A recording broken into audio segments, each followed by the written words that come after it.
June 6, 1944. As the ramps of the Higgins boats dropped into the cold Atlantic surf, the American infantryman carried more than just the weight of the world on his shoulders. He carried 68 pounds of meticulously designed canvas, steel, and wool. To understand the victory at Normandy, we must look at the tools of the men who won it. This is the complete D-Day loadout.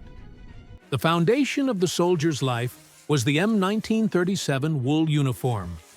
Known as mustards, these trousers and shirts were made of heavy 18-ounce wool.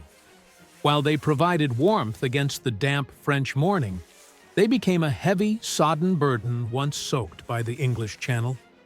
Itchy and restrictive, they were nonetheless the GI's second skin for months on end. Over the wool, the M1941 field jacket was the iconic silhouette of the early war. Inspired by a civilian windbreaker, it was designed for mobility. However, by 1944, soldiers often found it lacking. It wasn't truly waterproof or windproof, yet it remains the most recognizable piece of American military fashion from the beaches of Normandy.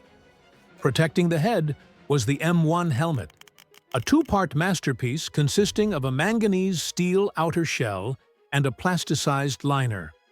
For the invasion, netting was added to dull the steel's reflection and to hold foliage. To the soldier, it was more than armor. It was a shovel, a wash basin, and a seat during the rare moments of rest. On the feet were the Type II service shoes, often called roughouts.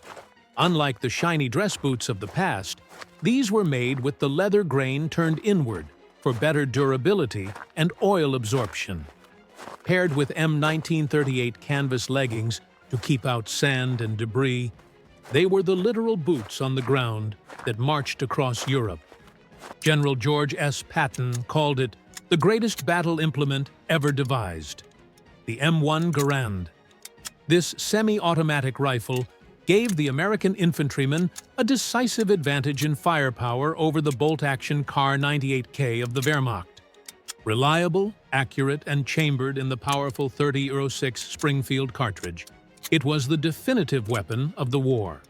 The M1 Garand was fed by an 8-round en-bloc clip.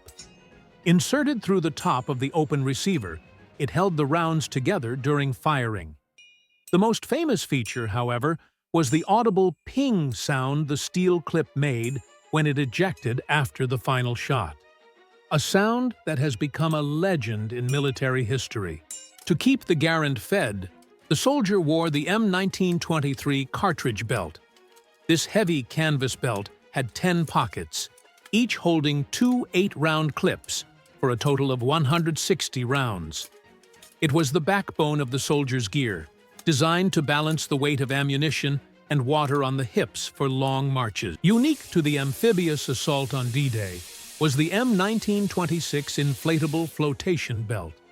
This narrow canvas belt was worn high on the chest and could be inflated by 2 CO2 cartridges. Many soldiers, fearing drowning in the chaos of the surf, actually wore 2 of them.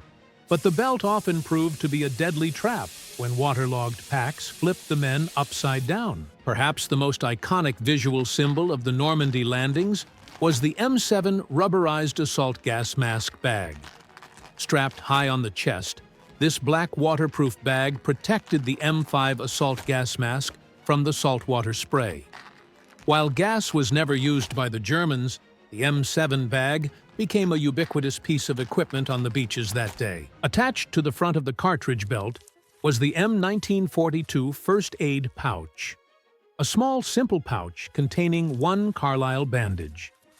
It was the soldier's first and last defense against a wound, the only item that could immediately begin life-saving treatment before a medic could arrive on the chaotic battlefield. On his back, the soldier carried the M1928 haversack.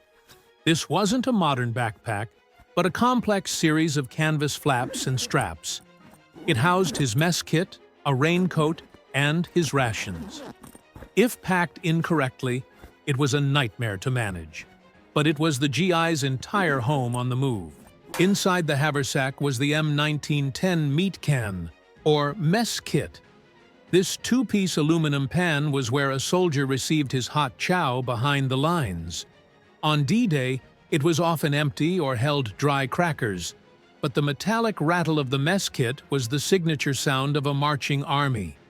Survival depended on the K-Ration. 3 wax-sealed boxes for breakfast, lunch, and dinner. Inside, a small tin of meat, biscuits, coffee, and 4 cigarettes.